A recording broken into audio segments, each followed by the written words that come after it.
Hi guys, welcome back to my channel, or welcome if you are new. This week I'm going to be showing you all how to make a super quick and easy appetizer, as I'm going to be sharing with you my Shami Kebab recipe. So let's get started.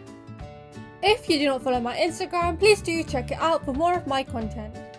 For this recipe we'll be needing 1 kg of minced meat, 1 cup of split chickpea lentils which I have soaked for 2 hours in advance, 1 large onion, 1.5 inch of ginger, a whole garlic bulb, 3 green chilies, fresh coriander, 1 1/4 teaspoon of salt, half a teaspoon of crushed chili, 1 1/2 teaspoons of red chili powder, half a teaspoon of cumin seeds, 2/3 teaspoon of coriander powder, and 1 pinch of turmeric. First of all, into a large pan, we're going to go ahead and add in 1 kg of minced meat along with 2/3 of our onion, 2/3 of our garlic bulb, and around 1 inch of ginger. We'll reserve the rest for later.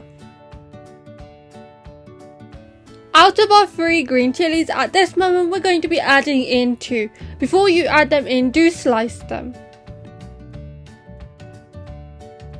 Now let's add in our seasoning. So we're going to be adding in 2/3 of a teaspoon of salt, 2/3 of a teaspoon of coriander powder, half a teaspoon of crushed chili, 1 1/2 teaspoons of red chili powder, and half a teaspoon of cumin. The final thing that we're going to add into the pan is 300 milliliters of water. And now we can allow this to cook until the water completely evaporates.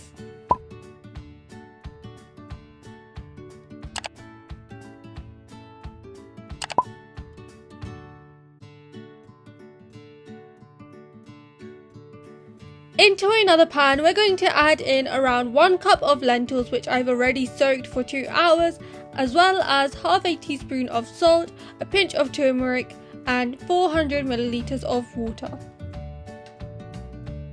After giving this a good stir, we're going to cook this for around 40 minutes or until the lentils have completely cooked. In order to check whether or not the lentils have completely cooked, all you need to do is take one and gently squeeze it between your fingers and it should break apart. The minced meat has been cooking away for around 50 minutes now, and as you can see, most of the water's evaporated, so we can allow this to slightly cool down before we go ahead and start making these into kebabs. Once both things have slightly cooled down, we can combine them.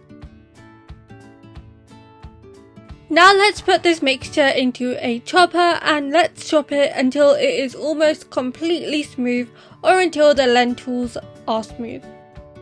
So you pretty much want to follow this procedure for the rest of the minced meat and the lentil mixture. We can also at this point chop the remainder of the ginger and garlic, green chilies, and the onions. So these were the ones that we just put aside earlier. After chopping this, we can add it straight into the minced meat and the lentil mixture. You'll notice I'm also adding coriander into the chopper. You can also do this if you want to.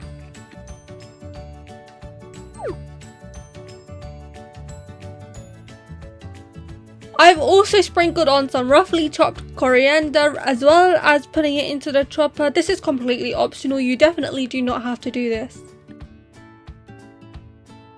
After giving this a good stir, we can start making the kebabs. Now this bit is a bit tricky to begin with, but over time as you practice, you will become a lot more confident. You can make the shape as big or as small as you want. What I really love about this recipe is that you can actually pop them into the freezer and you can enjoy the kebabs later on as well. Before we start frying these up, let's quickly beat an egg into which we'll be dipping the kebabs. Okay, so finally we can start frying these up. Now before you fry them up, you have to dip it into the eggs just to ensure that you do not break apart. When you are dipping it into the eggs, be careful because these are super fragile, but if they're frozen, it doesn't matter because they'll be rock solid. Once they have fried for approximately 2 minutes on one side, you can flip them over so that the other side can cook as well. Mine are ready now, so I'm going to take them out and place them onto a tissue. just so that the extra oils can be absorbed. So here it is guys, here is the end result. As you can see, they look super tempting. I've just served them alongside with some salad and some fresh homemade chutney.